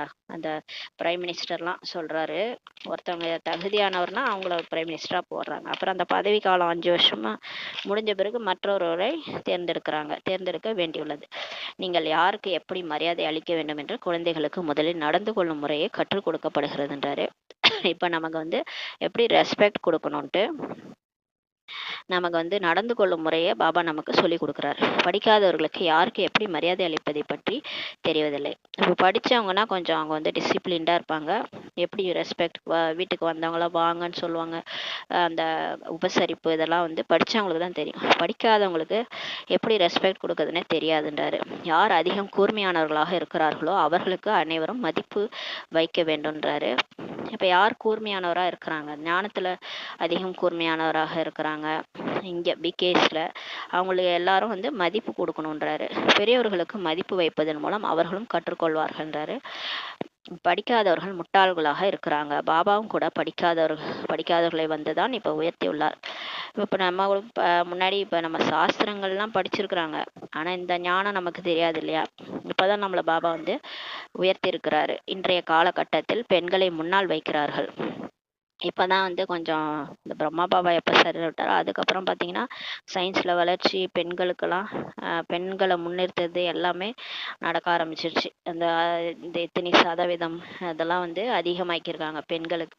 பெண்கள் எல்லா துறையிலையுமே தேர்ச்சியாளராக ஆயிட்டாங்க. இப்போ முன்னால் வைக்கிறாங்க. ஆத்மாக்களாகிய நம்முடைய நிச்சயதார்த்தம் பரமாத்மாவோடு நடந்துள்ளது என்பதை குழந்தைகளாகிய நீங்கள் தெரிந்துள்ளீர்கள். இப்போ பாபா நம்ம எப்போ பிகே ஆனமோ அப்போ நமக்கும் பாபாவுக்கும் நிச்சயதார்த்தம் ஆயிடுச்சுன்ட்டு நம்ம புரிஞ்சுக்கிட்டோம். நாம் சென்று விஷ்ணுபுரிக்கு எஜமானர்களாக ஆவோம் என்று நீங்கள் மிகவும் இப்போ குஷி அடைகிறீர்கள். கன்னியர்களுக்கு பார்க்காமலே கூட புத்தியோகம் ஈடுபட்டு விடுகிறது அல்லவா. கன்னியர்களுக்கு பார்க்காமலே வந்து லவ் பண்ணுவாங்கள்ல, சிலர் பார்க்காமலே லவ் பண்ணுவாங்க. அந்த மாதிரி இங்கே பாபாவை நம்ம பார்க்காமலே அவர் மேலே நமக்கு புத்தியோகம் ஈடுபட்டுருது. இந்த ஆத்மா மற்றும் பரமாத்மாவின் நிச்சயம் மிகவும் அதிசயமானது என்பதை ஆத்மாவும் தெரிந்துள்ளதுன்றாரு. ஒரு பாபாவை தான் நினைவு செய்ய வேண்டும். இப்போ ஒரு பாபா தான் நினைக்கணும். அவர்கள் குருவை நினைவு செய்ய சொல்வார்கள். பக்தியில போனோம்னா குருவை நினைங்கன்னு சொல்லுவாங்க. ஏதாவது பிரச்சனைனா அவர்கிட்ட சொல்லிடுங்க, அவர் உயிரோட இருக்கிறாரோ இல்லையோ, ஆனா அவரை நினைங்கன்னு சொல்லுவாங்க. இந்த மந்திரத்தை நினைவு செய்யுங்கள் என்று சொல்வார்கள். இங்கே பாபா தான் அனைத்துமாக நமக்கு இருக்கின்றார். இங்கே நமக்கு சிவபாபா தான் எல்லாமாவும் இருக்கிறார். வந்து இவரின் மூலம் நிச்சயம் செய்விக்கின்றார். இந்த பிரம்மா பாபா மூலமா, தரகர் மூலமா நிச்சயம் செய்விக்கிறார். அதாவது நாம் ஆத்மா, அவர் பரமாத்மா, அவரு தான் நமக்கு எல்லா உறவும் நமக்கு அவரோட தான்ட்டு நிச்சயம் செய்விக்கிறார். நான் உங்களுடைய தந்தையாகவும் இருக்கிறேன், என்னிடம் வந்து ஆஸ்தி உங்களுக்கு கிடைக்கிறதுன்னு சொல்றாரு. கன்னிகைக்கு நிச்சயம் நடக்கிறது என்றால் பிறகு மறப்பதில்லை இல்லையா. பிறகு நீங்கள் ஏன் மறக்கிறீங்க அப்படின்னு கேட்கிறாரு பாபா. ஒரு கேள்வி கேட்கிறாரு பாருங்க. கன்னிகைகளுக்கு நிச்சயம் நடத்துதான் மறக்க மாட்டாங்க இல்லையா, ஆனா நீங்க ஏன் என்ன மறந்து போயிடுறீங்க அப்படின்னு கேட்கிறாரு. முழுசா நிச்சயதார்த்தம் பண்ணிக்கலையா, அடிக்கடி மறந்து போயிடுறீங்கன்னு கேட்குறாரு. கர்மாதீத நிலையை அடைவதற்கு நேரம் பிடிக்கிறது, அதனால்தான் மறந்து போயிடுறீங்க. கர்ம கணக்கெல்லாம் முடியலல்ல, அதனால பாபா நினைக்கிறதுக்கு அடிக்கடி மறந்து போயிடும். இங்க போய் மாட்டிக்கிறோம்ல, சிக்கிக்கிறோம் அங்கங்க கர்ம கணக்கு, அதுல போய் மாட்டிக்கிட்டு அவங்க மேல புத்தி போகுது, பாபாவே புத்தி நினைக்க மாட்டுது. நிச்சயதார்த்தம் நமக்கு பாபாவோட ஆயிருக்குன்னே மறந்து போயிடுது அடிக்கடி. அவ மாமியார் வீட்டுக்கு போனோம், அடுத்து இன்னும் எவ்வளோ வேலை இருக்கு, இங்கேயே நம்ம வந்து இப்போ வந்து இங்கே இருந்துட்டு அவரை நினச்சிட்டு இருக்கணும். இதுதான் நமக்கு டைமு. நம்ம இங்கே நடக்கிறதுலாம் எதையும் பார்க்கக்கூடாது. அப்படியே வந்து நேர்ந்து விட்ட கோழி மாதிரி பாபாவே நினச்சிட்டு இருக்கணும், மற்ற விஷயங்கள்லாம் பார்க்கக்கூடாதுன்றாரு. ஏன் மறக்கிறீங்கன்னு கேட்குறாரு. கர்மாதி நிலை அடைவதற்கு இப்போ நேரம் பிடிக்கிறது. கர்மாதி நிலை அடைந்து விட்டு யாரும் திரும்பி செல்லவே முடியாதுன்றாரு. முதலில் பிரியதர்ஷன் தான் செல்ல வேண்டும் பாபா சொல்றாரு. கர்மாதீத்தை அடைஞ்சிட்டோம்னா நம்ம ஒன்றும் பரிணாமலாம் போயிட முடியாது, இங்கே தான் இருக்கணும் உடல்ல, இல்லைன்னா போய் சூட்சும லோகத்தில் இருக்கணும். உடனே நீங்களாம் போயிட முடியாது. ஃபர்ஸ்ட் பிரியதர்ஷன் தான் போகணும். ஃபர்ஸ்ட் சிவபாபா தான் போவார் வீட்டுக்கு, அவர் தான் ஃபர்ஸ்ட் போவார். அவர் பின்னாடி தான் நம்மளாம் போகணும் இல்லையா. அவர் பிரியதர்ஷன் தான் போகணும், பிறகுதான் ஊர்வலம் செல்ல வேண்டும். அப்பதான் சிவனின் ஊர்வலம்ட்டு பாடப்பட்டிருக்குது இல்லையா. மணமகன் ஊர்வலம், அவர் பக்கத்துல மணமகள்கள் யாரெல்லாம் அதிகமா பாபாவை நினைச்சாங்களோ அவங்கள மணமகள்கள் கூடவே கூட்டிட்டு போவார். அப்படியே கூடவே சிவசக்தி கூட்டிட்டு போவாரு. ஊர்வலம் செல்லணும். சங்கருடைய விஷயம் இல்லைன்றாரு. சிவனின் ஊர்வலம் தான் பாடப்பட்டிருக்கு. சங்கரின் ஊர்வலம் பாடியிருக்காங்களா? இல்ல, சிவனின் ஊர்வலம் தான். புள்ளியா தான் எல்லாம் பறந்து போக போறோம் அவர் கூடவே. நம்ம ஒழுங்கா இருந்தோன்னா அவங்க கூடவே கூட்டு போயிடுவார், இல்லைன்னா இங்கே விட்டு போயிடுவேன்னு சொல்லியிருக்கிறாரு. ஒரு பிரியதர்ஷன், மற்றவர்கள் அனைவரும் பிரியதர்ஷினிகள் ஆவார். அவர் ஒருத்தர் தான் பிரியதர்ஷன். மற்றபடி எல்லா ஆத்மாக்களும், அது ஆணா இருந்தாலும் சரி பெண்ணா இருந்தாலும் சரி, எல்லாருமே அவருக்கு பிரியதர்ஷினிகள் தான் சொல்றாரு. எனவே இது சிவபாபாவினுடைய ஊர்வலமாகன்றாரு. குழந்தைகளுடைய பெயரை தான் வைத்துட்டாங்க, உதாரணம் கொடுத்து புரிய வைக்கப்படுகிறதுன்றாரு. பாபா வந்து அனைவரையும் இப்போ மலர்களாக்கி அழைத்து செல்கின்றார். அவர் அவரை மாதிரியே மாத்துறாரு. அவரை மாதிரியே மாற்றினேன். அவருக்கு பக்கத்தில் உட்கார்ற அளவுக்கு நம்ம மலராக இருந்தால் தான் நம்மளை கூட்டிட்டு போகிறார். எந்த குழந்தைகள் காமசிதையில் அமர்ந்து தூய்மையற்றவர்களாக ஆகிவிட்டார்களோ அவர்களை ஞான சிதையில் இப்போ அமர்த்தி மலர்களாக்கி அனைவரையும் அழைத்து செல்கின்றார். பாருங்களேன், தூய்மையற்றவர்களை அந்த சீதை வந்து அக்னி அக்னி பிரவேசம் ஆனாங்க, அக்னியில் இறங்கிட்டாங்க, ராமர் சந்தேகப்பட்டார் மாதிரி. அப்போ நம்மளை வந்து இவர் வந்து சந்தேகம்லாம் படலை. நீங்கள் அந்த 5 விகாரத்தில் போயிட்டீங்க இல்லையா, நீங்கள் ஞான சிதையில் உட்காருங்க, ஞானம் சொல்கிறேன் அதை கேளுங்க, அவ்வளோதான். கேட்டு ஞான சிதையில் உட்காந்து தூய்மையாயிடுங்கன்றாரு. மலர்களாகி எல்லாரையும் இப்போ கூட்டிகிட்டு போகிறாரு. இது பழைய உலகம் அல்லவான்றாரு. ஒவ்வொரு கல்பமும் பாபா வரவே செய்கிறாரு. நான் வந்து மோசமானவர்களை மலர்களாக்கி அழைத்து செல்கின்றேன். எல்லாம் ப்ராக்டிக்கலாக செய்கிறாரு. நம்ம சாஸ்திர இதிலலாம் வந்து கீதையிலலாம் கேட்டோம், யுகம் யுகம் வரேன், எப்போ அதர்மம் தளர்த்துக்குதோ நான் வரேன், கிருஷ்ணர் வருவார் பொழுதுன்னு நினச்சிட்டு இருந்தோம். கட்சியில் யாரும் வந்த பாடே இல்லை. இப்போதான் தெரியுது கடவுள் தான் வந்துட்டாரு, வந்து புள்ளியாக தான் இருக்கிறாரு. அவர் வந்து இவ்வளோ பேரை மாற்றிட்டு இருக்கிறாரு. அப்போ உண்மையாக தான் எல்லாம் பண்ணினுங்கிறாருன்னு இப்போதான் நம்ம ஞானத்துக்கு வந்த பிறகு தான் புரிஞ்சுக்கிட்டோம். மோசமானவர்களை கூட மலர்களாக்கி, ஆனால் அந்த மோசமானவர்கள் யாருன்னு தெரியாமல் இருந்தோம் பாருங்க, அதுதான் இங்கே கிரேட்டு. அது நம்ம தான்ட்டு இப்போதான் புரிஞ்சுக்கிட்டோம். அந்த மோசமானவர்களெல்லாம் இப்ப மலர்களாகி அழைத்து செல்கின்றேன்றார். ராவணன் மோசமானவர்களாக ஆக்குகின்றான். ஆனா நம்மளே மோசமானவங்களா ஆகல, நம்மள அந்த மாயா தான் ஆக்கிடுச்சுன்றார். மற்றும் சிவபாபா மலர்களாக இப்ப மாற்றுகின்றார். ஆக பாபா நிறைய யுக்திகளை இப்ப புரிய வச்சு கொண்டே இருக்கிறார். நல்லது. இனிமேல் நேர்மையான காணாமல் போய் கண்டெடுக்கப்பட்ட செல்ல குழந்தைகளுக்கு தாயும் தந்தையுமான பாப்தாதாவின் அன்பு நினைவுகளும் மற்றும் காலை வணக்கம். ஆன்மீக குழந்தைகளுக்கு ஆன்மீக தாய் தந்தை நமஸ்காரம். நம்ம ஆன்மீக குழந்தைகள் ஆன்மீக தாய் தந்தைக்கு நமஸ்காரம். தாரணைக்கான முக்கிய சாரம். ஃபர்ஸ்ட் பாயிண்ட், அன்ன ஆகாரங்களில் மோசமான விருப்பங்களை விட்டுவிட்டு ஆத்மாபிமானியாகி சேவை செய்ய வேண்டும். அன்ன ஆகாரம் பத்தி சொன்னாரா? ட்ரெஸ்ஸு தான் சொன்னாரு, அன்ன ஆகாரத்தையும் சேர்த்துட்டாரு. சரி, அன்ன ஆகாரங்கள்ல கூட மோசமான விருப்பங்களை விட்டுடணும் சொல்றாரு. அது மேல இது மேல ஆசை வைக்க கூடாது. ட்ரெஸ்லாம் இந்த ட்ரெஸ் போடணும் அந்த ட்ரெஸ் போடணும் ஆசை வைக்கக்கூடாது. ஆத்மாபிமானியாகி சேவை செய்யணும். நினைவின் மூலம் சக்தி அடைந்து பயமற்ற மற்றும் ஆடாத நிலையை உருவாக்க வேண்டும்ன்றாரு. இப்போ பாபா நினைவின் மூலமா சக்தி அடையணும், பவர் அடையணும். அப்பதான் வந்து ஞானத்தை பயம் இல்லாம சொல்ல முடியும். அந்த பயமற்ற மற்றும் ஆடாத நிலையை உருவாக்கணும். 2வது பாயிண்ட், யார் படிப்பில் கூர்மையாக புத்திசாலிகளாக இருக்கிறார்களோ அவர்களுக்கு மதிப்பு வைக்கணும்ன்றாரு. யார் அலைந்து கொண்டிருக்கிறார்களோ அவர்களுக்கு வழியை சொல்ல யுக்திகளை உருவாக்கணும். இப்போ நம்மள மாதிரி தானே அவங்களும் கஷ்டப்பட்டுட்டு இருக்கிறாங்க எவ்வளோ பேர். நம்மளும் ஒரு கொஞ்ச நாளைக்கு முன்னாடி ஒரு 5 6 7 வருஷத்துக்கு முன்னாடி அவ்வளோ அலைஞ்சு திரிஞ்சிட்டு கிடந்தோம். என்னதான் வாழ்க்கை இது அப்படின்ட்டு அப்படிலாம் கஷ்டப்பட்டுட்டு கிடந்தோம். ஆனால் இப்போ பாபா வந்து இந்த வழி கிடைச்ச பிறகு எவ்வளோ ரிலாக்ஸ் ஆகிட்டோம். அது மாதிரி நம்மளும் மற்றவங்களுக்கு இப்போ யாரெல்லாம் அலைஞ்சிட்டு இருக்கிறாங்களோ, யாருக்கெல்லாம் தேடல் இருக்கோ அவங்களுக்கு போய் வழியை காட்டணும், வழியை சொல்லி யுக்திகளை உருவாக்கணும். அனைவருக்கும் இப்போ நன்மை செய்ய வேண்டும்ன்றாரு. மாதேஸ்வரியின் மகா வாக்கியம், மதுர மகா வாக்கியம், அம்மாவுடைய மகா வாக்கியம். அரைக்கல்பம் ஞானம் பிரம்மாவின் பகல் சொல்லப்படுது, மற்றும் அரைக்கல்பம் பக்தி பிரம்மாவின் இரவுன்னு சொல்றாங்க. இதை வந்து சிந்தனை பண்ணி சொல்றாங்க. அரைக்கல்பம் பிரம்மாவின் பகல் நடக்குது, அரைக்கல்பம் பிரம்மாவின் இரவு நடக்குது. அதான் 2500 வருஷம் பிரம்மாவின் பகல், அது பகல்ல இருக்கிறோம், ஆத்ம உணர்வுல இருக்கிறோம். பிரம்மாவின் இரவு வந்து அரைக்கல்பம் 2500 வருஷம், அது வந்து துவாபரேகம் கலியுகம். இது வந்து பகல் வந்து சத்தியுகம் திரேதாயுகம், இரவு வந்து துவாபரேகம் கலியுகம். இப்பொழுது பரமாத்மா வந்து இருளை முடித்து ஒளியை ஆரம்பித்து வைக்கிறார். இப்போ நம்ம இரவுல இருக்கிறோம் இல்லையா, கலியுக காரிருளில் இருக்கிறோம். இரவுல இருக்கும்போது அந்த இப்போ சூரியன், இப்போ இரவுல வந்து சந்திரன் இருக்கும், அதுக்கப்புறம் சூரியன் வந்த பிறகு அந்த ஒளி வரும், இரவு முடிஞ்சு ஒளி வரும். அந்த மாதிரி இப்போ சூரியன் வந்துட்டாரு, பரமாத்மா வந்து இந்த இருளை முடித்து ஒளியை ஆரம்பித்து வைக்கிறார். ஞானத்தினால் தான் வெளிச்சம் ஏற்படுகிறது. இப்போ ஆத்மால மங்கி போய் ஒளியை டியூப்லைட்டு ஃபியூஸ் போயிடும்ல, அந்த மாதிரி ஃபியூஸ் போயிடுச்சு ஆத்மா ஃபியூஸ் போயிட்டதுனால இப்போ பாபா வந்து ஞானத்தை கொடுத்து பல்பு எரிய வைக்கிறார். ஆத்மா வெளிச்சம் ஏற்படுகிறது.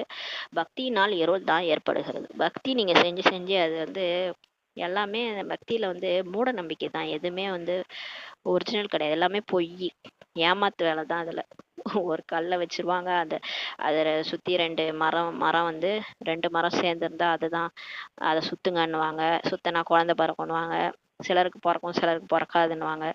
இது எல்லாமே அதெல்லாம் வந்து பொய். அதனால பக்தியினால் வந்து ஏமாற்றம் தான் இல்லையா, அதான் இருள் ஏற்படுகிறதுன்றாரு.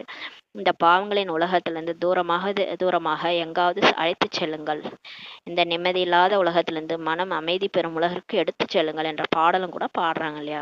பக்தியிலே நம்ம பாடியிருப்போம், எங்கேயாவது என்னை கூட்டு போயிருங்க, இந்த பாவங்களின் உலகத்திலிருந்து எங்கேயாவது கூட்டு போங்க, நிம்மதியே இல்லை, எங்க மனசு அமைதி பெற இடத்துக்கு உலகத்திற்கு கூட்டு போங்க. அதெல்லாம் எந்த உலகம்னா சொர்க்கம்தான். பரந்தாமத்துல புள்ளியா தான் போக முடியும். மற்றபடி இங்கேயே ஜாலியா வாழணும், அது சொர்க்கம்தான். அதெல்லாம் யார் பாடினதுன்னா ஆத்மா பாடுது. முக்தியில் அமைதியின்மை என்று எதுவும் கிடையாதுன்றாரு. ஸோ அம்மா சொல்றாங்க, அம்மா இதெல்லாம் சொல்லி புரிய வைக்கிறாங்க. முக்தியில அமைதியின்மைலாம் கிடையாது. முக்தி கிடைச்சிச்சுன்னா நம்ம பரந்தாமத்துல இருப்போம். அங்க அமைதியின்மைலாம் எதுவும் கிடையாது. அமைதியா ஆத்மா இருக்கும், அவ்வளவுதான். முக்தியில இருக்கும், முக்தி ஸ்டேஜ்ல இருக்கும். ஆனா அதோட நடிப்புலாம் அப்படியே மர்ஜா இருக்கும். அது அப்படியே பரந்தாமத்துல ஆத்மா கம்முன்னு இருக்கும். சத்தியுகம் திரேதா என்பது அமைதியான உலகம்ன்ற சொல்றாங்க அம்மா. சத்தியுகம் திரேதாயுகம் வந்து அங்க சண்டை சச்சரவு, ஏன்னா ஒரே தர்மம், ஒரே மொழி, ஒரே ராஜ்யம், எல்லாம் ஒண்ணுதான். லட்சுமி நாராயணன் ராஜ்யம். அங்க யாரும் எதுவும் சொல்ல மாட்டாங்க. ஆப்போசிட் பார்ட்டிலாம் கிடையாது, சண்டை சச்சரவுலாம் கிடையாது. அமைதியான உலகம் இருக்கும்ன்றார். அந்த சுகதாமத்தை அனைவரும் நினைவு செய்கிறார்கள். அதை தான் எல்லாரும் நினைக்கிறாங்க. என்னை ஏதாவது இடத்துக்கு கூட்டு போயிடு, நம்ம கடவுளை கூப்பிட்றோம்ல, கடவுளே என்ன அமைதியான இடத்துக்கு கூட்டு போயிருன்னு சொல்றோம்ல, அது சுகதாமம் தான். எனவே இப்போது நீங்கள் அமைதியான உலகிற்கு சென்று கொண்டிருக்கிறீர்கள். நீங்க விரும்பின உலகம் அதுதான், அங்கதான் போயிட்டு இருக்கிறீங்க. அங்க எந்த ஒரு தூய்மையற்ற ஆத்மாவும் செல்ல முடியாது. ஆனா அங்க போனோம்னா கஸ்டம்ஸ் ஆஃபீஸ்ல பிடிச்சிக்குவாங்க, செக் பண்ணிட்டு தான் உள்ள விடுவாங்க. உங்கள்கிட்ட காமம், கோபம், பற்று, ஆசை, அகங்காரம் இருக்கா, நாட் அலோட் அப்படின்னு சொல்லுவாங்க. நம்மகிட்ட ஏதாவது ஒன்று ரெண்டு ஒட்டி நின்றுச்சுனாலும் உள்ள விட மாட்டாங்க. ஃப்ளைட்ல செக் பண்றாங்கல்ல, அந்த மாதிரி செக் பண்ணுவாங்க. ஏதாவது இருந்ததுன்னா அவங்கள சொர்க்கத்துக்குள்ளாரே நாட் அலௌடு. அதனால இந்த தூய்மையற்ற ஆத்மா போக முடியாது. தூய்மையாயிட்டு தான் போகணும். காம சிந்தனை இருக்கக்கூடாது, கோபம் வரக்கூடாது, பற்று யார் மேலேயும் வைக்கக்கூடாது, எந்த பொருள் மேலேயும் பற்று வைக்கக்கூடாது. இங்கேயே செக் பண்ணி எல்லாத்தையும் விட்டுறணும். ஒரு பாபா தான். ஆசை எதில் மேலேயும் வைக்கக்கூடாது, அகங்காரத்தோட பேசக்கூடாது. நான் தேகாபிமானத்துல பேசணும்னா முடிஞ்சு போச்சு, அதை உள்ளே விட மாட்டாங்க. அந்த இடத்துக்கு நம்ம போகவே முடியாது. அதனால அங்க கஸ்டம்ஸ் ஆஃபீஸ்ல பிடிச்சிக்குவாங்க. அவர்கள் கடைசியில் தர்மராஜரிடம் தண்டனைகள் பெற்று பந்தனத்திலிருந்து விடுபட்டு தூய்மையான சம்ஸ்காரம் எடுத்து செல்வார்கள். அப்ப தூய்மையற்ற ஆத்மா என்ன பண்ணுவாங்கன்னா, அவங்களும் போவாங்க தான். இப்ப நம்மளும் தூய்மையாயிட்டு உடலை விட்டு போறோம். சில தூய்மையாகாம இருப்பாங்களா, அவங்களும் போவாங்க. ஆனா அவங்க வந்து சொர்க்கத்துக்கு போக மாட்டாங்க. அவங்க தர்மராஜிட்ட தண்டனை வாங்குவாங்க. என்னென்னலாம் தப்பு பண்ணாங்களோ அந்த தண்டனை வாங்கிட்டு பந்தனத்துல இருந்து தானா விடுபட்டு தூய்மையான சம்ஸ்கார பழக்க வழக்கங்களை எடுத்துட்டு போவாங்கன்றாரு. ஏனெனில் அங்கு தீய பழக்க வழக்கங்கள் இருப்பதே இல்லை. ஏன்னா அங்க சொர்க்கத்துல அந்த தீய பழக்க வழக்கம்லாம் கிடையாது. அதுக்கான தண்டனைலாம் இங்கேயே அனுபவிச்சு அதுல இருந்து விடுபட்டு தான் போவாங்க. பாவமும் ஏற்படாதுன்றாரு. ஆத்மா தனது உண்மையான தந்தையை மறந்து விடும்போது இந்த கண்ணாம்பூச்சி அனாதி விளையாட்டு வெற்றி தோல்வியினுடையதாக இப்படி அமைக்கப்பட்டுள்ளதுன்னு சொல்றாங்க. அம்மா வந்து இதெல்லாம் சொல்றாங்க. எப்ப நம்ம கடவுளை மறக்கிறோமோ அப்பதான் இந்த கண்ணாமூச்சி விளையாட்டு நடக்குதுன்றாரு. இது மாயாவுடைய தோல்வியினுடைய விளையாட்டு இப்படி அமைக்கப்பட்டிருக்குன்றார். இதுல யார் ஜெயிக்கிறாங்க, யார் தோக்குறாங்கன்றது தான் இதுல வந்து சுவாரஸ்யமே. எனவே நாம் இந்த சர்வ சக்திவான் பரமாத்மா மூலமாக சக்தி பெற்று விகாரங்களின் மீது வெற்றி அடைஞ்சு 21 பிறவிகளுக்கு ராஜ்ய பாக்கியம் பெற்று கொண்டிருக்கிறோம் சொல்லி அம்மா சொல்றாங்க. இப்போ நம்ம சர்வ சக்திவான் பாபா மூலம் நம்மலாம் ஒன்றும் பண்ண முடியாது. நம்மலாம் இந்த 5 விகாரத்தெல்லாம் வெற்றி அடைஞ்சிட்டோன்னு சொல்லவே முடியாது. அதுவே நான்றது வந்துடுது இல்லையா, நான் வெற்றி அடைஞ்சிடுவேன், நானும் விட்டுருவேன் அப்படின்னா அதுவே அங்கேயே முடிஞ்சு போச்சு. அது அகங்காரத்துல பேசுறது. நான் காமத்தை வென்றுவேன், நான் கோபத்தை வென்றுவேன், நான்லாம் அமிர்த வேலை டெய்லி எழுந்திருவேன் தெரியுமா, நான் வந்து 1 மணி நேரத்துக்கு ஒரு தடவை பண்ணிக்கிட்டே இருக்கேன், ப்ராக்டிஸ் பண்ணிட்டே இருக்கிறேன், நான்லாம் 108ல வந்துடுவேன். இதெல்லாம் கூட அகங்காரம், எல்லாமே அகங்காரம். அந்த நான்ற வார்த்தையே வரக்கூடாது. அதாவது அம்மா சொல்றாங்க பாருங்க, நாம எப்படி வெற்றி அடைகிறோம், நாம் இந்த சர்வ சக்திவான் பரமாத்மா மூலம் தான். அவரு தான் பிச்சை போட்டுக்கிறாரு, நம்மள வெற்றி அடையறதுக்கு அவர் தான் பிச்சை போடுறாரு, சக்தி கொடுக்குறாரு, பவர் கொடுக்குறாரு. அவர் நினைச்சதுனால தான் நம்மளே இங்க வெற்றியே அடைய முடியுது. இங்க என்ன நான்றது வருது. அப்ப விகாரங்கள் மீது வெற்றி அவர் மூலமா தான் நம்ம அடையணும். அங்க நான்றதே ஒண்ணும் கிடையாது, எல்லாம் கடவுள் தான் இங்க பண்றது. நம்ம இங்க ஒண்ணுமே கிடையாது. அடைந்து 21 பிறவிகளுக்கு இப்ப ராஜ்ய பாக்கியம் பெற்று கொண்டிருக்கிறோம் சொல்லி அம்மா சொல்றாங்க. அவ்வளவு அழகா சிந்தனை பண்ணி சொல்லியிருக்காங்க. நல்லது. ஓம் சாந்தி. வரதானம். தன்னுடைய மகத்துவம் மற்றும் கடமை அறிந்திருக்கக்கூடிய சதா ஒளிரும் சுடர் ஆகுக. இப்ப தன்னுடைய மகத்துவம் தெரிஞ்சுக்கோங்க, நம்ம யாரு மற்றும் நம்மளோட கடமையும் புரிஞ்சுக்கணும். நம்மலாம் வந்து செலக்ட் பண்ணி ஒருத்தர் பாடம் எடுத்துனுக்கிறாரு, அதுவும் நீங்க தான் தேவதைன்னு சொல்றாரு. 33 கோடி முக்கோடி தேவர்கள் சொல்லுவாங்க, 33 கோடி தேவர்கள்னு சொல்லுவாங்க. அதுல ஒரு ஆள் நம்ம. இப்ப எவ்வளவு பெரிய மகத்துவம் நமக்கு இருக்கு பாருங்க. நம்ம கடமையை புரிஞ்சுக்கணும், நம்ம மகத்துவத்தை தெரிஞ்சுக்கணும். அதுல சதா ஒளிரும் சுடரா இப்ப ஆகுங்கன்ட்டு வரதான கொடுக்குறாரு. நம்ம தான் ஆதாரமூர்த்தியே, நம்ம தான் உலகத்தின் சொல்றாரு பாருங்க. குழந்தைகளாகிய நீங்கள் தான் உலகத்தின் ஒளி ஆவீர்கள் சொல்றாரு பாருங்க. வானத்துல இருக்கிற நட்சத்திரம், நிலா, சூரியன் மாதிரி நீங்க உலகத்துல இருக்கிற நட்சத்திரம், நிலா, நீங்க தான் அதெல்லாம்ன்றாரு. சூரியன்லாம் நீங்க தான் ஒளின்றாரு. நீங்க தான் உலகத்தின் ஒளி ஆவீர்கள். உங்களுடைய மாற்றத்தினால் தான் உலகத்தின் மாற்றமே ஏற்பட வேண்டும். நம்ம மாறினா உலகமே மாறிடும் பாருங்க. சுய மாற்றமே உலக மாற்றம். நீங்க மாறினீங்கன்னா உலகமே மாறிடும்ன்றாரு. அப்ப எப்பேற்பட்டவங்க? ஆகையினால் கடந்தவற்றுக்கு முற்றுப்புள்ளி வைத்து விட்டு ஃபுல் ஸ்டாப் வச்சிருங்கன்றாரு. பாஸ்ட் அதை மாற்றவே முடியாது. அது ஃபுல் ஸ்டாப் வச்சுட்டு தன்னுடைய மகத்துவத்தை புரிஞ்சுக்கோங்க. நீங்க யார் தெரியுமா? நீங்க வந்து நமக்கு அந்த இன்ஃபீரியாரிட்டி காம்ப்ளெக்ஸ் கூட இருக்கக்கூடாது. நான் தப்பு பண்ணிட்டேன், அந்த தப்பு பண்ணிட்டேன்றதை கூட பாபாட்ட ஒப்படைச்சிட்டு அந்த இதை விட்டுடுங்க, அந்த இன்ஃபீரியாரிட்டி காம்ப்ளெக்ஸை விட்டுட்டு பாபாட்ட எல்லாத்தையும் ஒப்படைச்சிட்டு நம்ம வந்து தன்னுடைய மகத்துவத்தை புரிஞ்சுக்கிட்டு கடமையை அறிந்து கொண்டு நம்ம யார், நம்மலாம் உலகத்துக்கே ஒளி ஆவீர்கள்ன்ட்டு பாபாவே சொல்லிட்டாரு. அப்ப நம்ம மூலமா தான் உலகமே மாறப்போகுது. அதனால கடமையை புரிஞ்சுக்கிட்டு சதா ஒளிரும் சுடரா இப்ப ஆகுங்க. ஆத்ம ஒளியை ஏத்துங்க. ஆத்ம ஒளியை இறக்கி விடுறதுக்கு அந்த அந்த ஒளி ஏத்தனதை வந்து அணைச்சி விடுறதுக்கு இந்த மாயா வரும். இந்த மாயா வந்து நம்மளை கவலையாக்கி சோர்வாக்கி படுக்க வச்சிரும். அதுதான் அந்த மாயாவோட வேலை. ஆனால் நம்ம அந்த மாதிரி ஆகக்கூடாது. நம்மளுடைய மகத்துவம் புரிஞ்சுக்கணும், நம்ம கடமையை புரிஞ்சுட்டு நம்ம திரும்பவும் சதா ஒளிரும் சுடரா இப்போ ஆகணுன்றாரு. நீங்கள் நொடியில் சுயமாற்றத்தின் மூலம் உலக மாற்றத்தை செய்ய முடியுன்றார். ஒரு செகண்ட்ல நீங்க மாறி அடுத்தவங்களையும் மாற்ற முடியுன்றாரு. இந்த நொடி கர்மயோகி நிலை, அடுத்த நொடியில் கர்மாதீத நிலை என்ற இந்த பயிற்சி மட்டும் இப்ப செய்யுங்கன்றாரு. என்ன சொல்றாரு? இந்த செகண்ட் கர்மயோகி, பாபா நினைவுலே வேலை செய்யறது, கர்மா செய்யறது. அடுத்த நொடியே கர்மாதீத அடைஞ்சிங்க. பாபா நினைச்சு கர்ம கணக்கெல்லாம் முடிங்கன்றாரு. முடிச்சு அடுத்த செகண்டே கர்மாதீத நிலை நான் அடைஞ்சிட்டேன். இந்த மாதிரி பயிற்சிகளை செய்யுங்க. எவ்வாறு உங்களுடைய படைப்பான ஆமை நொடியில் அனைத்து அங்கங்களையும் அடக்கி கொள்கின்றதோ அதுபோல மாஸ்டர் படைப்பாளராகி நீங்கள் புலனடக்கும் சக்தியின் ஆதாரத்தினால் நொடியில் அனைத்து எண்ணங்களையும் அடக்கி ஒரு எண்ணத்தில் நிலைத்திடுங்கள் சொல்றாரு. இப்ப ஆமை இருக்குல்ல, அந்த ஆமை வந்து அது நம்மளோட படைப்பு தான். இந்த உலகத்துல இருக்கிற எல்லா உயிரினங்களும் பாபாவுடைய படைப்பு. அதுவே படைப்புன்னு சொல்றாரு. அது என்ன பண்ணுது? அந்த ஆமை வந்து ஒரு பரிஸ்திதி வருமா, ஒரு யானை வருதுன்னா அது நம்மளை மெரிச்சிடக்கூடாதுக்காக அப்படியே என்ன பண்ணும், அந்த கை காலு தலையெல்லாம் அப்படியே உள்ளார அடக்கிக்குமா. அந்த பரிஸ்திதியில உள்ளடக்கிக்கிறது. அதுதான் வந்து உள்ளடக்கும் சக்தி. அப்ப ஆமை தான் உதாரணமா உள்ளடக்கும் சக்திக்கு சொல்றாங்க. அப்ப எந்த நேரத்துல பேசணும், எந்த நேரத்துல பேசக்கூடாது, எந்த இடத்துல பேசணும், எந்த இடத்துல பேசக்கூடாது, இதெல்லாம் தெரிஞ்சுக்கணும். அப்ப எப்ப பிரச்சனை வருதோ எல்லா எண்ணங்களுக்கும் ஃபுல் ஸ்டாப் வச்சுட்டு ஒரு எண்ணத்துல ஒரு பாபா அவ்வளவுதான், நான் மேரா பாபா, நானும் பாபா அவ்வளவுதான் அப்படின்ட்டு டக்குன்னு ஒரு எண்ணத்துல நிலைச்சிருங்க.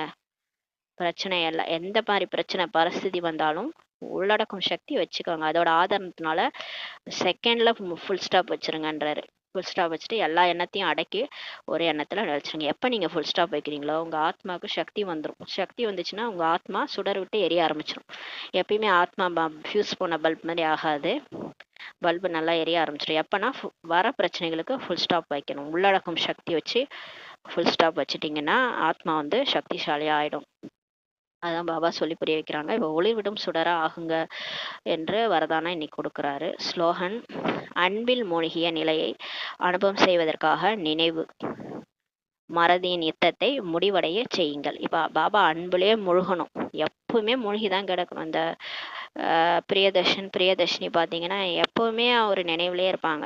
அவங்க எங்கேயோ இவங்க எங்கேயோ இருப்பாங்க. ஆனா இவங்க வந்து எல்லா வேலையும் செய்வாங்க, தலைகீழா செய்வாங்க, புக்கை தலைகீழா படிப்பாங்க. ஏன்னா அவங்க மேல அப்படியே நினைவுல மூழ்கி போய் கிடப்பாங்க. அந்த மாதிரி இன்னும் மூழ்கணும்னா மறக்க மாட்டாங்க, எப்பயுமே மறக்க மாட்டாங்க, அப்படியே நினைச்சிட்டே இருப்பாங்க. அது மாதிரி இப்ப பாபாவை நினைச்சுக்கிட்டே இருக்கணும் அப்படியே. ஆனா பாபா நினைச்சா எல்லா வேலையும் அக்யூரேட்டா நடக்கும். அதுல தப்பா நடக்கும். ஆனா இங்க பாபா நினைச்சோன்னா அக்யூரேட்டா நடக்கும். ஏன்னா பாபா சொல்றாரு, குழந்தை ஜாக்கிரதையாரு, குழந்தை இதை செய், குழந்தை அதை பண்ணு, குழந்தை இவங்கள்ட்ட ஜாக்கிரதையாரு, இவங்கெல்லாம் வந்து சரியில்லை, இந்த வைப்ரேஷனை வச்சு கண்டுபிடிச்சிரு அப்படின்னு நமக்கு சொல்லிக்கிட்டே இருப்பார். ஏன்னா நான் சிவசக்தி அவர் நினைவுலே இருக்கிறதுனால கரெக்டாக அக்யூரேட்டாக அந்த பகுத்தறிவு சக்தி நமக்கு கொடுத்துருவாரு. அதனால அவரோட அன்புலே எப்பயுமே முழுகணும், மறக்கக்கூடாது. அவர் ஏன் மறக்கிறது? அடிக்கடி அந்த நினைவு மருதியின் யுத்தத்தை இப்போ முடிச்சிருங்க. அதுதான் விளையாட்டே. அவரை மறந்து போனதுனால தான் இவ்வளோ பிரச்சனை. அதனால அவரை எப்பயுமே நினைச்சிட்டே இருங்க, மறக்காதீங்க. ஒரு செகண்ட் கூட அவரை விடாதீங்க. அந்த நினைவு மருதியின் யுத்தத்தை முடிவடைய செய்யறதுக்கு எப்பயுமே லவ்லின் ஸ்டேஜ், அன்பில் மூழ்கிய நிலையை இப்போ அனுபவம் செய்யுங்கன்றாரு. அவ்யக்த சமிக்ஞை இணைந்த ரூபத்தின் நினைவு நாள் சதா வெற்றியாளர் ஆகுங்கள்ன்ற அவ்யக்த சமிஞை சொல்றாரு. ஆத்மாவாகிய என்னை இயக்குபவர் அந்த பரமாத்மா தான் ஆவார். நம்மலாம் ஒரு சொல்லுவாங்கல்ல, நம்மளாம் ஒரு பொம்மை, மேல கடவுள் வந்து நூலை வச்சு ஆட்டுறாருன்ட்டு சொல்லுவாங்க பக்தியில. இப்ப அது வந்து அது பொம்மைலாம் நம்ம கிடையாது. நம்ம வந்து இந்த ஆத்மா இந்த உடலை இயக்குறோம், நம்ம இந்த உடலை இயக்குறோம். ஆனால் நம்மளை யார் இயக்குறாங்கன்னா டைரக்டர் பரமாத்மா தான். செய்பவர் என்பதன் ஆதாரத்தில் தான் நிமித்தமாகி செய்பவர் ஆவேன். இப்போ வந்து அவர் செய்பவர், நான் வந்து கருவி. நான் கருவி செய்கிறேன், அவர் என்ன சொல்கிறாரோ அது செய்கிறேன், அவ்வளோதான். நான் செய்பவர், அவர் செய்விப்பவர். நான் செய்கிறேன், அவர் தான் என்னை செய்ய வைக்கிறார். அவர் இயக்கி கொண்டு இருக்கிறார், நான் இயங்கி கொண்டு இருக்கிறேன். மற்றபடி எனக்கு ஒன்றும் தெரியாது. நானா எங்கே எதுவும் செய்ய மாட்டேன். நானா என் புத்தியெல்லாம் நான் யூஸ் பண்ண மாட்டேன். எனக்கு ஒன்றுமே தெரியாது. ஒரு வீட்டில் ஒரு கணவர் இருப்பார், ஒரு மனைவி இருப்பாங்க. கணவர் என்ன சொல்கிறாரோ அதான். மனைவிக்கு ஒன்றுமே தெரியாது. கணவர் வந்து இதை பண்ணு, அதை பண்ணு, அதை பண்ணு, இதை பண்ணுன்னு சொல்லுவார். மனைவி ஒன்றுமே தெரியாமல் தான் இருப்பாங்க. அந்த மாதிரி தான் இப்போ நம்ம இருக்கணும். பாபா வந்து கணவர், நம்ம மனைவி. பாபா என்ன சொல்கிறாரோ அதான் சட்டம். அதனால அவர் என்ன சொல்கிறாரோ அதான் செய்வேன். என் புத்தியெல்லாம் நான் யூஸே பண்ண மாட்டேன். பாபா என்ன சொல்கிறாரோ அதான் செய்வேன். அவர் இயக்கிக்கிறார், இயக்கி கொண்டிருக்கிறார், நான் இயக்கி கொண்டு இருக்கிறேன். ஒவ்வொரு வழிகாட்டுதலின்படி நடப்பதில் ஆத்மாவாகி எனக்காக எண்ணம் சொல் செயலில் சதா இறைவன் ஆஜராகி இருக்கின்றார். இப்போ அந்த சொல்லுவாங்க, அந்த குதிரையை வந்து 7 குதிரை இருக்கும், அந்த குதிரையை வந்து ஆத்மா வந்து ஓட்டணும்னு. நமக்கு ஓட்ட தெரிலன்னா நம்ம ஏன் ஓட்டணும்? கடவுள்கிட்ட கொடுத்துட வேண்டியதுதான். அவர் பரமாத்மாவே வந்து ஓட்டுறான்றார் அந்த 7 குதிரையை. அந்த மனசு, புத்தி, சம்ஸ்காரம், இந்த கண்ணு, காது, மூக்கு, வாய் எல்லாம் அதிர்ஷ்டத்துக்கு வாடுது. அது நம்மளால அடக்க முடியல. அது பாபாவே அடக்கட்டும், அவர்கிட்ட கொடுத்துட வேண்டியதுதான். அதனால ஒவ்வொரு வழிகாட்டுதலின்படி நடக்கிறதுல ஆத்மாவாகிய எனக்காக கடவுளே வந்து ஆஜராகி இருக்கிறார் இல்லையா? எண்ணம் சொல் செயல்ல சதா இறைவனே ஆஜராகிறார், எனக்காக ஆஜராகிறார். ஆகையினால் இறைவனுக்கு முன்னால் சதா ஆத்மாவாகிய நானும் இப்போ ஆஜராகி இருக்கின்றேன். அவருக்கு முன்னாடி நானும், அவருக்கு முன்னாடி நான் ஆஜராயிட்டேன். சதா இந்த இணைந்த ரூபத்தில் இருங்க. பாபா எனக்காக என் நெத்திபுரத்தில் அவர் வந்து உட்காந்து இந்த பாட்டு நடிக்கிறார். என் கூட அவர் இருக்கிறாரு. என் பிரச்சனையெல்லாம் அவர் பார்த்துக்கிறேன்றாரு. அப்புறம் நான் ஏன் கவலைப்படணும்?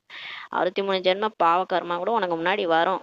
ஆனால் நீ பயப்படாத குழந்தை, உன் கூட நான் இருக்கேன், நான் பார்த்துக்கிறேன் எல்லாமேன்னு சொல்கிறாரு. அவர் எனக்காக ஆஜராயிருக்கார். அப்போ நான் ஏன் பயப்படணும்? நான் அவருக்காக ஆஜராகிருக்கிறேன். இந்த இணைந்த ரூபத்தில் இப்போ இருங்கன்னு சொல்லி சொல்கிறாரு. விதவிதமாக டெய்லி புரிய வைக்கிறாரு. ஓம் சாந்தி. நன்றி பாபா, நன்றி ராமா, நன்றி பரிவாரம். ஓம் சாந்தி.